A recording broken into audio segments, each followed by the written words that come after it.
Assalamu alaikum students. Today we start a new topic, that is an array. So this is your last chapter, chapter number 12, and before we discuss about the topic of an array, we understand it as an example, because you can understand this topic more with the help of an example. So suppose that I want to print the age of a student, only one student age. Okay, so I will first declare a variable for the student age, like okay, so here you will need to revise first previous concept, that is variable declaration. Okay, that is also called the initialization. Okay, and there are types, and one more concept, that is loops, for loop, while, do while. Okay, so now pause this video and get the variable declare in your copy for the student age, only one student age. Okay, so whenever you declare a variable, first you will you write its data type. So what will be the data type of age? What is the age, or you can say what is the value of age? So if you keep it in your mind, then you will understand the data type. So age is like 15, 12, 7, 4, 9. So I'm not taking here a decimal value. Just now I am taking here a whole number value. Okay, so what do you think about what is the data type of age? Yes, integer is the data type of a age. Okay, whole number. So first you will write here a int as a data type, that is a age, int. Okay, and then after data type you will write the variable name. So what is the variable name here? Age. Okay, so you can you can also write like num1, int num1, int a, int anything you want to declare here as a variable, but I am writing here age as a variable. So it represent clearly the age basically. Okay, so this variable only age of one student. So suppose if I want to make a program of two student ages. Okay, so you will write here first age 1. Okay, and then you will again take a variable, that is the age 2, and for 3 student ages, so you will again declare another variable, that is the age 3. Okay, and if I am talking about the 1000 student ages. Okay, for example, take a 1000 student ages, so you will write here 1000 variables total: age 1, age 2, age 3, age 4, age 5, age 6, age 100, age 99, and then age 1000. Okay, so there are total 1000 variables. Okay, so this is only declaration. Okay, variable declaration. After declaration you will insert the value in a program also. Okay, like you will also insert a value like input statement. Okay, so you will write also input age 1, age 2, age 3, age 4, age 9, age 100, age 1000. So total 1000 variable, and then you will print also. Okay, so you will print age 1, age 2, age 3, age 4, age 9. So this is too confusing, and for this situation or requirement we choose an array. So now how to declare in array? So same program. If I want to make a program like to print 1000 student ages, so in array, now we are coming on the array. Okay, so array, same as it is, you will first write here data type, that is int. Okay, and then you will write here a variable name. So what is the variable name? That is the age. and then you will put here a square bracket open, square bracket close, and inside of this square bracket you will write here total variables. Okay, total student age. Okay, so here are 1000, so you will insert here 1000. Okay, so it's mean whenever we have to define more than one variable or more than 2 3 4 variables, so in the same data type, so we will use an array. Okay, so this is the concept of an array, the same data type, and we have more than one value or more than one variable. Okay, so now a location will be created after this declaration. Location will be created in the memory, like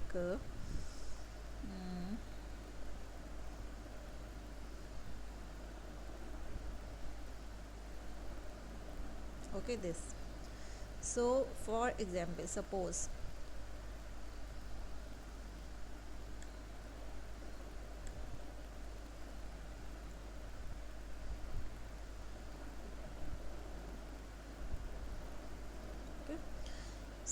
अब suppose करें आपने जैसे ही declare किया है variable 1000 variable का, आपने data आपने क्या बनाया, एरे बनाया, तो आपकी मेमोरी में लोकेशन क्रिएट हो जाती है। ठीक है, जैसे आपकी मेमोरी में लोकेशन, ये कितनी लोकेशन है, टोटल बॉक्सेस कितने हैं, टोटल बॉक्सेस फॉर एग्जांपल करें, सपोज़ करें कि ये 1000 बॉक्सेस हैं। ठीक है, ये कम है लेकिन हमारे पास इतनी स्पेस नहीं है आगे बनाने की, तो 1000 टोटल बॉक्सेस हैं। ठीक है, अब जब आप इसमें जैसे ही प्रोग्राम आपने यहाँ पे वेरिएबल डिक्लेयर किया, यहाँ पे टोटल 1000 बॉक्सेस बन जाते हैं मेमोरी में। ठीक है, इसका हमें प्रोग्राम में ये नज़र नहीं आएंगे। ठीक है, लेकिन बिहाइंड आपको मतलब ये मेमोरी में बन जाते हैं। और इसकी क्या वैल्यू है अभी आपको समझ में आ जाएगा कि आप जब भी इनपुट करवाते हो कोई वैल्यू, तो वो इन बॉक्सेस में जाके स्टोर हो जाता है। यहाँ पे स्टोर होता है, यहाँ पे स्टोर होगा, टोटल 1000 बॉक्सेस में स्टोर होगा। जैसे ही आप प्रोग्राम को रन करवाओगे तो वो आपसे इनपुट मांगेगा। जैसे इनपुट करवाओगे तो मैं क्या करूँगी, मैंने कहा फर्स्ट स्टूडेंट की एज है 5, तो यहाँ पे अंदर बॉक्स के अंदर डिवीज़न के अंदर कह रहे हैं आप, तो यहाँ पे वो वैल्यू इंसर्ट हो जाती है। मैंने सेकंड कहा कि सेकंड इनपुट करवाई एज जो कि है 12, तो यहाँ इंसर्ट हो जाएगी। सो यहाँ पे क्या होती हैं, इंसर्ट होती हैं वैल्यूज़, और हर बॉक्स की या हर डिवीज़न की अपनी एक लोकेशन होती है। ठीक है, इसको भी हम अभी बात करते हैं इस पर।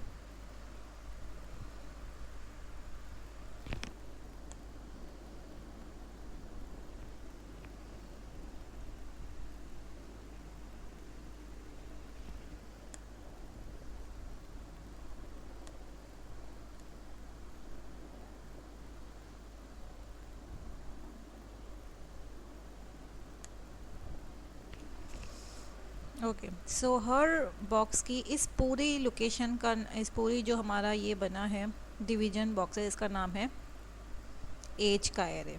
ठीक है, ये एज है, ये एरे है बेसिकली, और इस एरे का नाम है एज। ठीक है, यहाँ पे एज इसका नाम है।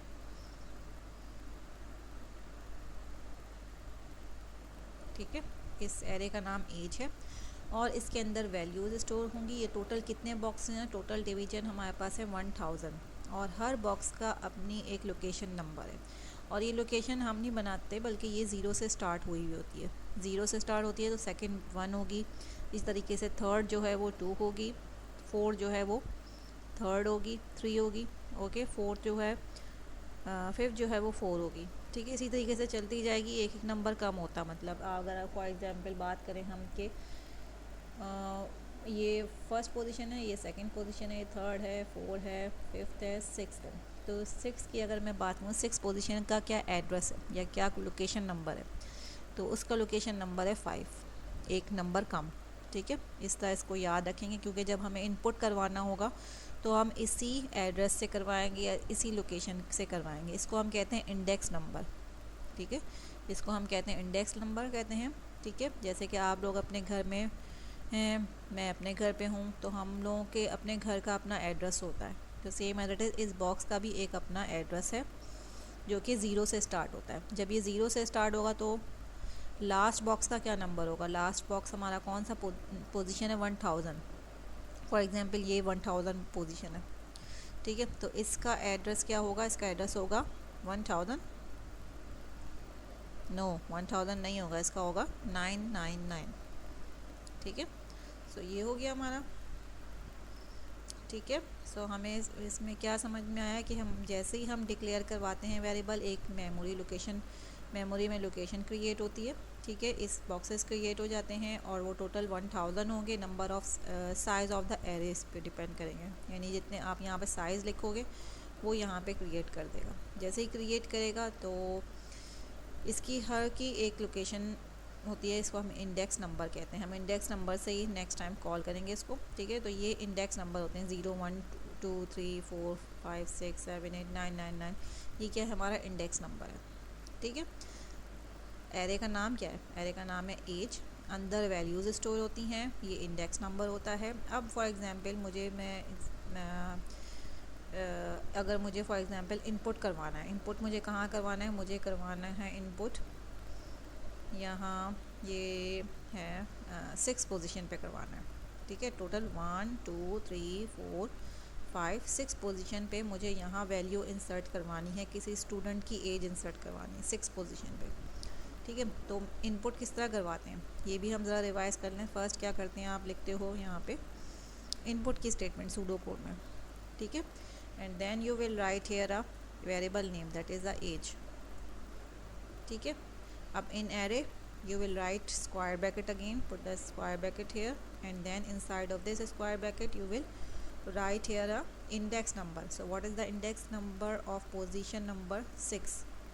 So 1 2 3 4 5 6 यहाँ मुझे इंसर्ट करवाना है, ठीक है। सो हम नीचे जाते हैं, इसकी पोजीशन क्या है, 5। वैसे भी आप देख सकते हैं कि एक नंबर कम कर देंगे पोजीशन में तो आपको समझ में आ जाता है कि वो कौन सी पोजीशन है, ठीक है। तो यहाँ पे वो पोजीशन है 5, okay. Same as it is अगर मुझे इंसर्ट करवाना है 17 पोजीशन पे, सो क्या स्टेटमेंट होगी, input, first you will write the input statement and then you will write the age variable name and then put the square bracket,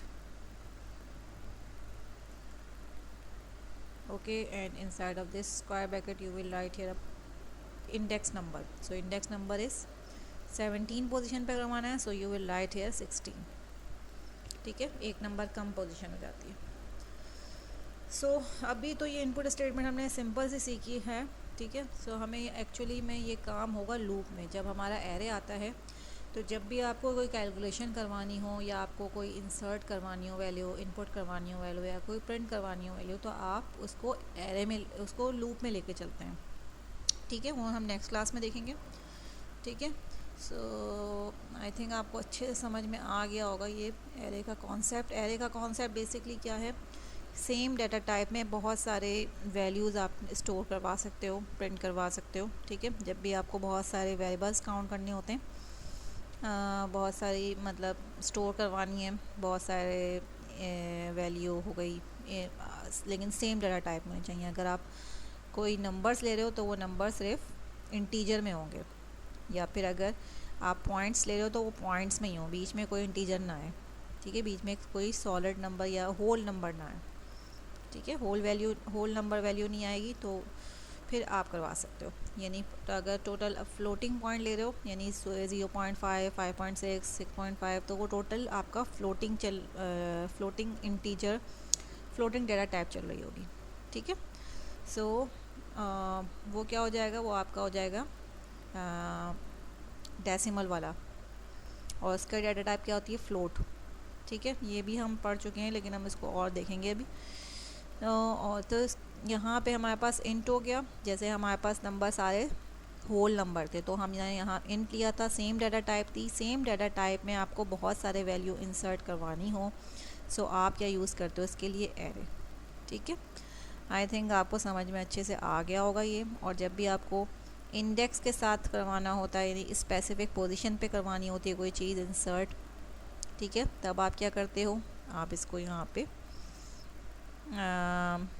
उसकी index number से insert करवाते हो। इसी तरीके से अगर मुझे प्रिंट करवाना होगा मुझे जो है 4, ये जो थर्ड लोकेशन है हमारी, थर्ड पे जो 1 2 3, थर्ड पे जो हमारे पास वैल्यू है वो अगर फॉर एग्जांपल मुझे प्रिंट करवानी है थर्ड पे क्या है, थर्ड पे 6 है, वो प्रिंट करवाना है। तो मैं यहाँ क्या लिखूँगी, यहाँ पे हमने लिखना है सिंपल, हम लिखेंगे print statement and then you will write the variable name and then you will write the specific position of the array, that is a 2, okay, index number। सो आपका वो प्रिंट हो जाएगा। लेकिन अभी इसको हमने लूप के साथ देखना है, ठीक है। सो आज के लिए हम यहाँ पे रखते हैं, इसको इतना ही रखते हैं, ठीक है। नेक्स्ट टाइम फिर हम इसको लूप के साथ करना है हमने, और अच्छे से प्रैक्टिस करनी है ताकि हम फिर एग्ज़ाम के क्वेश्चन फिर सॉल्व करेंगे। ओके, जज़ाकल्लाह।